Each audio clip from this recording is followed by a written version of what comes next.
Hello दोस्तों, आप सभी का स्वागत है आपके अपने परिवार यूट्यूब चैनल स्टडी क्लासेस पर। दोस्तों, मैं हूं सूरज। तो जैसा कि हमने आप लोगों को ज्योमेट्री के अंतर्गत यानी कि ट्रायंगल का प्रॉपर्टी नंबर 1 से लेकर प्रॉपर्टी नंबर 7 तक के बता दिया है। तो मैं आशा करता हूं कि आप लोगों ने उस प्रॉपर्टी को अवश्य देखा होगा और समझा भी होगा। तो आज हम बात करेंगे ट्रायंगल का प्रॉपर्टी नंबर 8 के बारे में, जो कि ये आपका प्रॉपर्टी मोस्ट इम्पॉर्टेंट प्रॉपर्टी हो जाता है। तो आप इस पर स्टार लगा लीजिए, ये आपका मोस्ट इम्पॉर्टेंट प्रॉपर्टी हो जाता है।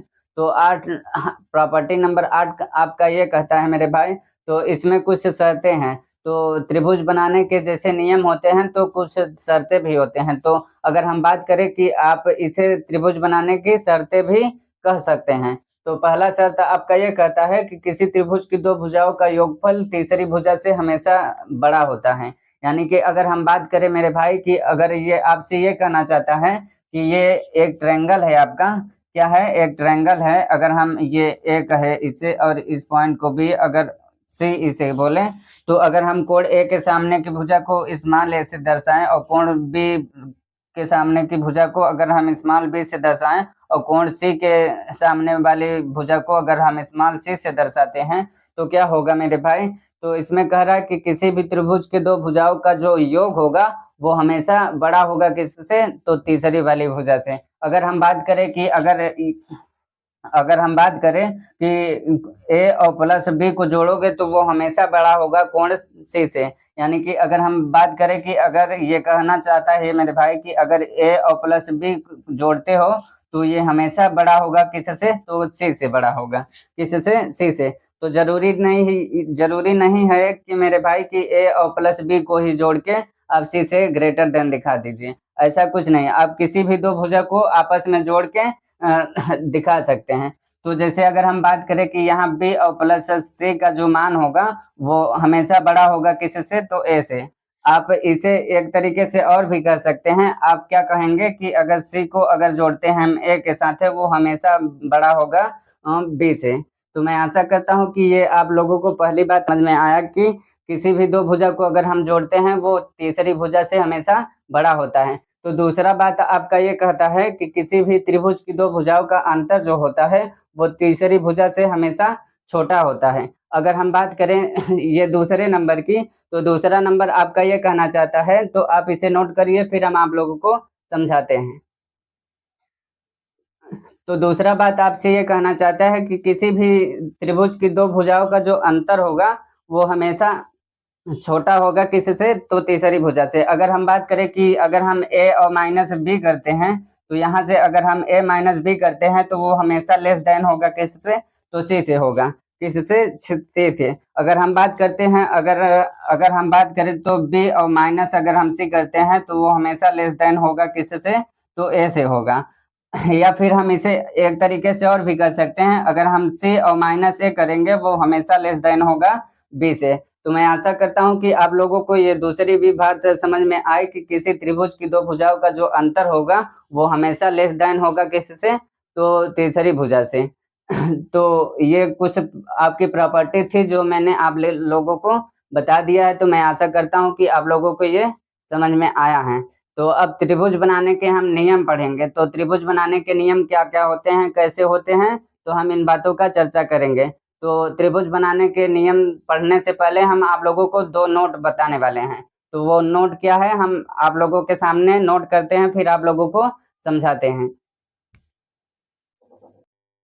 तो हमने आपके सामने पहला नोट नोट कर दिया है। तो पहला नोट आप में नोट में क्या कहता है कि जब किसी त्रिभुज में तीसरी भुजा की लंबाई से दोनों भुजाओं के योगफल से अधिक हो तो त्रिभुज दोनों भुजाएं मिलती नहीं हैं। यानी कि अगर हम बात करें ये मेरे भाई, अगर आप इसे दोबारा पढ़ोगे तो आपसे ये कहना चाहता है कि जब किसी त्रिभुज में तीसरी भुजा की लंबाई से दोनों भुजाओं के योगफल से अधिक हो तो दोनों भुजाएं मिलती नहीं हैं। मतलब मेरे भाई ये कहना चाहता है कि जब भी अगर आप जैसे हम आप लोगों को समझाते हैं, जैसे ये मान लो एक मेरा भुजा ये हो गया जैसे 40 सेंटीमीटर, ये कितना है, 40 सेंटीमीटर है। और अगर हम दूसरे की बात करें, अगर हम इस भुजा को अगर हम 16 सेंटीमीटर कहे, इस भुजा को अगर हम 16 सेंटीमीटर कहे और तीसरी भुजा को मान लो अगर हम इसे 18 सेंटीमीटर कहते हैं, तो 18 सेंटीमीटर कहते हैं अगर हम इसे, तो इस भुजा को, तो यहाँ ट्रायंगल का निर्माण नहीं होगा, यानी कि तीसरी भुजा आपस में मिलेंगी नहीं।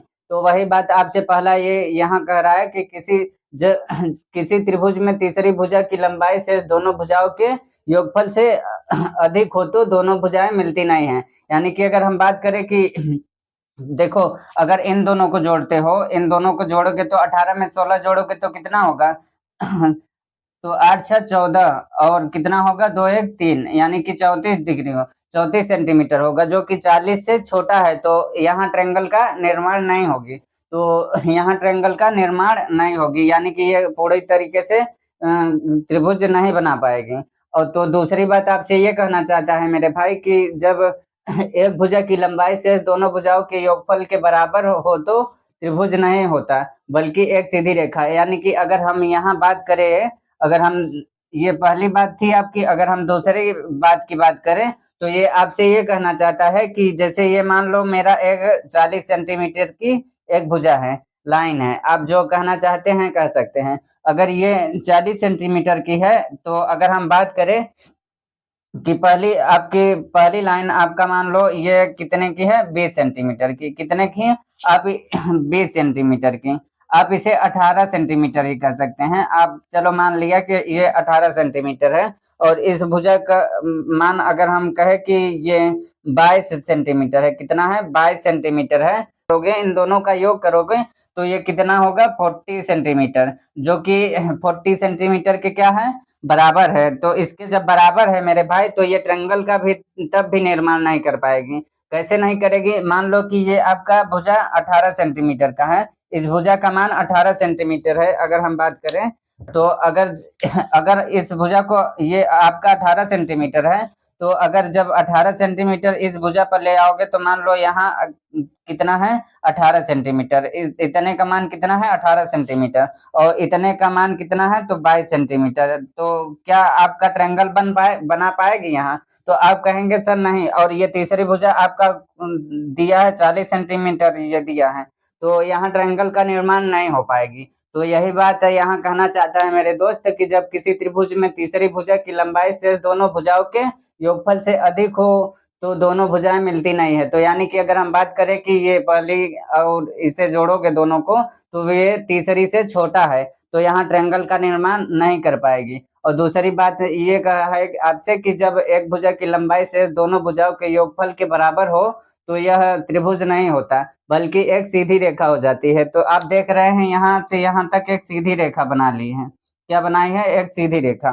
तो मैं आशा करता हूँ कि आप लोगों को ये दोनों बात आसानी के साथ समझ में आया है। अगर अभी भी नहीं समझ में आया है तो आप चिंता मत करिए, हम आप लोगों को क्वेश्चन कराएंगे तो आप लोगों का पूरा कंप्लीट डाउट क्लियर हो जाएगा। तो मैं आशा करता हूँ कि आप लोगों को ये बात समझ में आई होगी।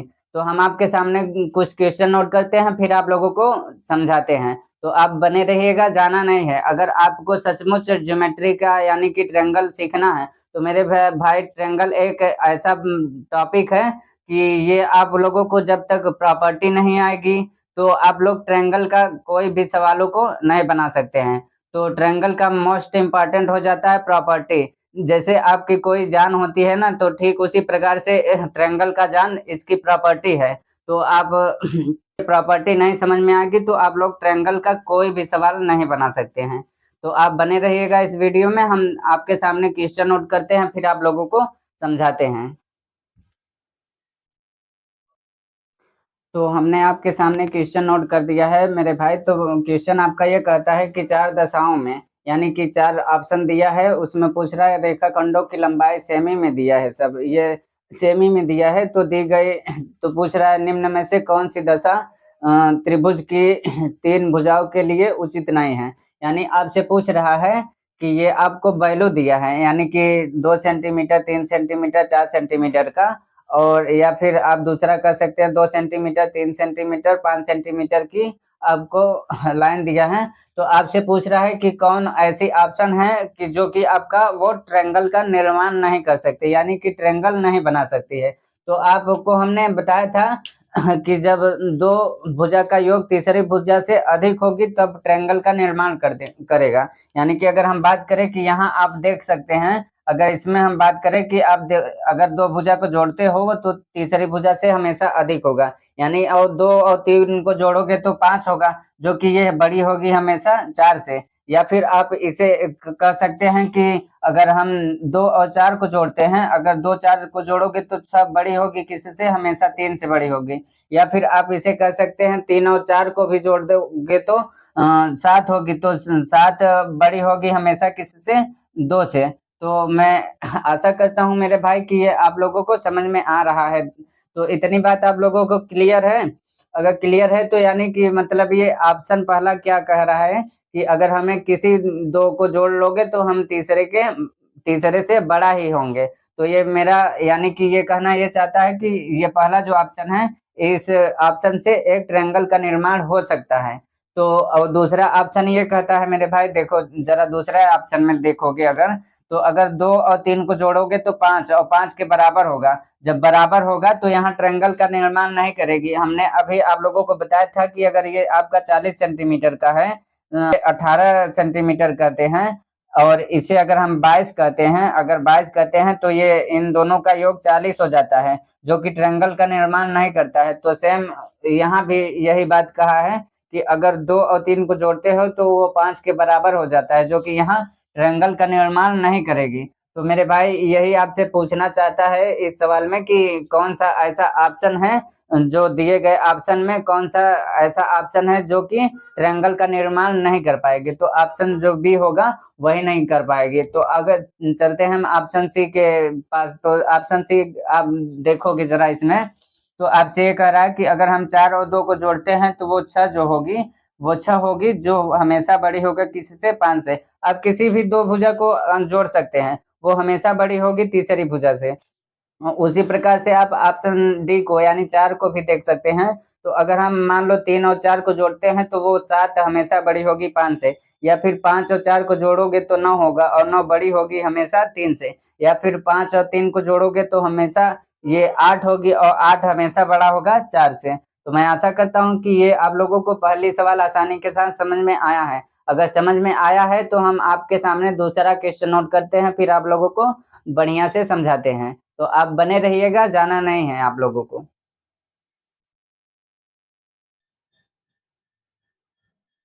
तो क्वेश्चन नंबर 2 हमने आपके सामने नोट कर दिया है। तो क्वेश्चन नंबर 2 आपका ये कहता है कि किसी त्रिभुज की दो भुजाओं की लंबाई 10 सेंटीमीटर और 3 सेंटीमीटर है, तो तीसरी भुजा की लंबाई के कितने मान संभव हैं, जहां तीसरी भुजा की लंबाई एक पूर्णांक है। मतलब ये है मेरे भाई कि ये आपसे ये पूछना चाहता है कि अगर हम दो भुजा का मान देंगे, अगर हमें तीसरी भुजा का मान निकालना होगा तो कौन सा ऐसा मान होगा जो कि एक ट्रायंगल का निर्माण करेगा।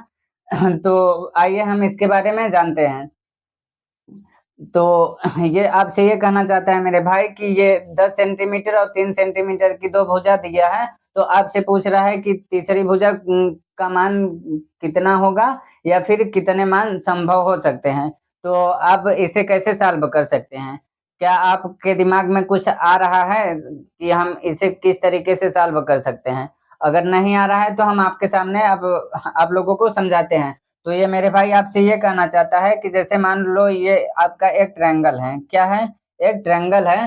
तो मान लो अगर पहला आपका भुजा दिया है, मान लो ये 10 सेंटीमीटर का एक भुजा दिया है और दूसरा 3 सेंटीमीटर की भुजा।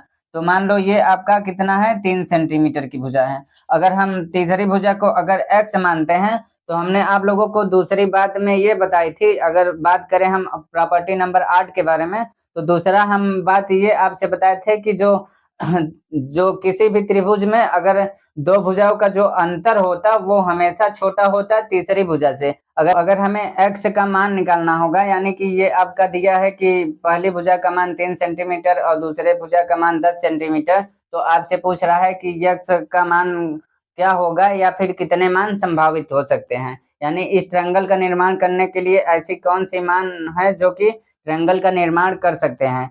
तो वही आपसे पूछ रहा है कि अगर हम बात करें तो हमने आप लोगों को पहली बात ये बताई थी कि किसी भी त्रिभुज की दो भुजाओं का योगफल जो होता है वो हमेशा बड़ी होती है तीसरी वाली से। और दूसरी बात हमने आप लोगों को ये बताया था कि किसी भी त्रिभुज के दो भुजाओं का जो अंतर होता है वो हमेशा छोटा होता है किससे, तो तीसरी वाली भुजा से। अगर हम बात करें कि ये दो भुजाओं का अंतर, अगर मानो दो भुजा का मान दिया है तो हम इनका अंतर निकालेंगे। तो अंतर कैसे निकालोगे, तो 10 में 3 घटाओगे तो 7 होगा। ये जो 7 होगा ये हमेशा छोटा होगा किससे, तो तीसरी वाली भुजा से, यानी एक्स से छोटा होगा। किससे, एक्स से हमेशा छोटा होगा। और दूसरी बात हमने आप लोगों को यह बताया था कि किसी भी त्रिभुज के दोनों भुजाओं का जो योग होता है वो हमेशा बड़ी होगी तीसरी वाली भुजा से। यानी कि इन दोनों का योग कितना होगा, 10 में 3 जोड़ोगे तो 13 होगा, वो हमेशा बड़ी होगी 13 से। तो ये मान मेरा निकल के आ गया मेरे दोस्त। तो अब इसमें जब देखोगे तो ये कहना ये चाहता है इस लैंग्वेज का मतलब ये है मेरे भाई कि ऐसी संख्या जो 7 से बड़ी होगी लेकिन 13 से छोटी होगी। तो 7 से बड़ी आपकी कौन कौन सी संख्या होगी, यानी 7 से बड़ी और 13 से छोटी। तो यानी कि 7 के बाद 8 होती है आपकी, 9 होती है और 10 होती है और 11 होती है और 12 होती है। यानी आपसे पूछ रहा है कि कितने मान पॉसिबल हैं, यानी कि कितने मान संभावित हैं कि जो इस ट्रायंगल का निर्माण करेंगी। तो आपका कितना मान आके निकला है, यानी कि ये पहला, दूसरा, तीसरा, चौथा और पांचवा, यानी कि 5 जो है पॉसिबल वैल्यू है। क्या है, पॉसिबल वैल्यू, पॉसिबल वैल्यू है जो कि इस कोण का निर्माण करेगी। तो मैं आशा करता हूं कि ये आप लोगों को समझ में आया है। तो अगर वो 5 पॉसिबल वैल्यू है अगर, तो वो कौन कौन सी है जो ट्रायंगल का निर्माण करेगी। तो अगर हम बताएं ट्रायंगल का निर्माण कौन कौन करेगी, तो आप इसे लिखोगे यहाँ। अगर हम यही समझाए आप लोगों को, तो पहला ट्रायंगल आपका ये होगा कि ये 3 होगा और ये 10 और दूसरा क्या होगा, यहाँ 8 होगी। तो ये ट्रायंगल बनाएगी, हमेशा देख लोगे। दो भुजाओं का योग हमेशा तीसरी से बड़ी होगी। और दूसरा क्या होगा आपका ट्रायंगल, तो दूसरा ट्रायंगल ये होगा, ये 3 है और ये 10 होगी। और तीसरी आप यहाँ से 9 ले लीजिए। और तीसरा आपका ट्रायंगल कौन सी बनाएगी, ये 3 है और ये 10 और यहाँ कितना होगा, 10 होगा। यानी जब दो भुजाओं को, किसी भी दो भुजाओं को आप जोड़ोगे तो वो हमेशा तीसरी से बड़ी होगी। और चौथा ट्रायंगल आपका ये होगा मेरे भाई कि ये आपका ये 3 सेंटीमीटर है और ये 10 सेंटीमीटर, आप यहाँ क्या ले सकते हैं, 11 सेंटीमीटर। और पांचवे की अगर हम बात करें कि ये आपका 3 सेंटीमीटर है और ये 10 सेंटीमीटर है, तो तीसरा पांचवा आपका क्या होगा, 12 सेंटीमीटर। तो इतने ट्रायंगल के मान जो हैं संभावित हैं, पॉसिबल वैल्यू हैं। तो इतने ट्रायंगल का निर्माण कर सकती हैं। तो मैं आशा करता हूं कि ये आज का क्लास आप लोगों को बहुत अच्छा लगा है। अगर सचमुच अच्छा लगा है तो प्लीज लाइक करो, कमेंट एंड सब्सक्राइब जरूर करो। अगर अभी भी किसी पर डाउट है आप लोगों को तो आप कमेंट के माध्यम से पूछ सकते हैं। तब तक के लिए मिलते हैं हम अगली वीडियो में। जय हिंद, जय भारत।